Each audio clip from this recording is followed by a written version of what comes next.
Hello দর্শক, আসসালামু আলাইকুম। আমি আপনাদের কমেন্টের একটা ভিডিও দেওয়ার জন্য আসলাম। তো একজন আমাকে কমেন্ট করেছেন যে মানুষে বান জাদুটনা করছে। এই বান জাদুটনা করিয়া মানে এরকম দশা হয়েছে। আমি বহুত ফকিরের পাশে ঘুরলাম, কিন্তু আমার বান জাদুটনা কাটবার জন্য পারি নাই। ডাক্তারি বহুত চিকিৎসা হয়েছে, চিকিৎসাতে আমার কোনো সাকসেস হয় নাই।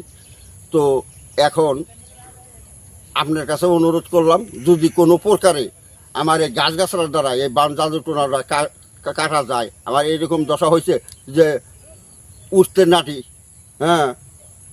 এইরকম দশা হয়ে গেছে। আমি মানে খালিভাবে চলাফেরা করতে পারি না, নাঠি ছাড়া চলতে ফিরতে পারি না, কিন্তু আমার শারীরিক খুব দুর্বল হয়ে গেছে গা। তো একমাত্র যত বলেই ঠিক না করছি, মানুষে মানে আমাকে নষ্ট করছে। তো এই নষ্ট কাটবার জন্য, এই বান কাটবার জন্য, এই জাদু কাটবার জন্য আপনার কাছে যদি কিবা গাছগাছরা আছে, আমাকে যদি দয়া করে গাছগাছরাটা দিতেন, তাহলে আমি এই বেমারের থেকে মুক্তি পাইতাম। আপনাদের জন্য বহুত দোয়া করতাম। যে যা হোক, এখন আমি সেই গাছের কাছে আসলাম। কিন্তু সেই গাছটা দেখার আগে, জানার আগে, যে আমার ভিডিওর মাঝে সাবস্ক্রাইব করছো, তার জন্য অনেক অনেক ধন্যবাদ। যে সাবস্ক্রাইব করো নাই, তাকে অনুরোধ করবো আমার ভিডিওর মাঝে সাবস্ক্রাইব করো। কারণ যখন আমি এই মূল্যবান ভিডিও দিব, তখন সবার আগে যাতে তোমার মোবাইলে যায়। তো এখন আমার সাথে থাকো, যে আমার ফেসবুকে থেকে দেখতে চাও, পেজটা ফলো করবা, এদিক ওদিক শেয়ার করবা, এইটুকুই কথা, লাইক করবা। এখন এই যে গাছটা দেখো, এই গাছটাকে সবারই পরিচিত গাছ। এই গাছটা সবারই পরিচিত গাছ। এই গাছের নাম হচ্ছে খেজুর গাছ। এই খেজুর গাছের দ্বারাই তোমার এই মস্তবাড়ি কামটা তুমি করতে পারবা। কিভাবে করবা, কোন নিয়মে করবা, এখন আমার কাছে বিতংভাবে শুনে নাও। এই গাছের, এই যে দেখো, গাছের মাঝে দেখো সুন্দর সুন্দর এই যে হলুদ এই লেগে আছে, এই লেগে আছে। দেখো এই যে হলুদ, এই যে এটা কিন্তু এই গাছের গাছের ডাইগের থেকেই এই বস্তুটা জন্ম নেয়।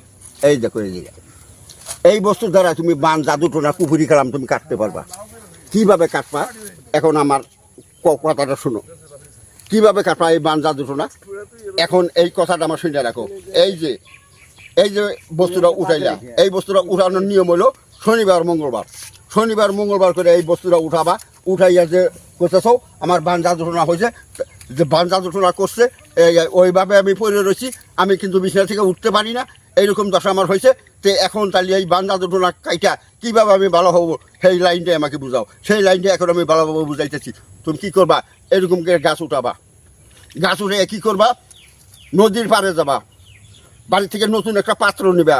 পাত্রটা যখন তুমি নিবা, ওই পাত্রটা নিয়ে বাসায় থেকে বাহির হওয়ার পরে কারোর সাথে কথা বলবা না। আস্তে আস্তে যাইয়া নদীর থেকে পানিটা উঠাবা।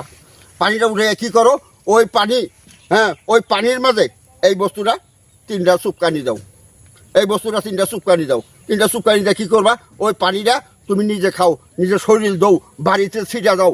দেওয়ার পরে তারপরে কী করবা, এই যে বস্তু যে থাকলো, এই বস্তু ভালোভাবে এইরকম দমরাইয়া একটা 7 ধাতুর তাবিজ বানাও।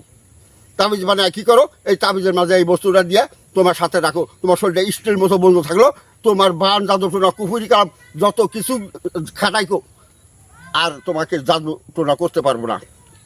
এইভাবে তুমি মুক্তি পাবা।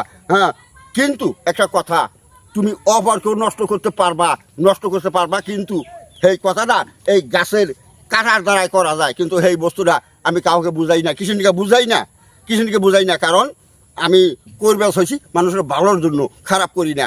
যার বিনিময়ে খারাপ কথাটা বুঝাইতেছি না, তোমার যেটা বেমার থেকে তুমি মুক্তি পাবা, সেই মুক্তিটা লাইনে তোমাকে বুঝাই দিলাম। যা হোক, আজকের মতো এই পর্যন্তই। আসসালামু আলাইকুম। হিন্দু বাবাজি নমস্কার।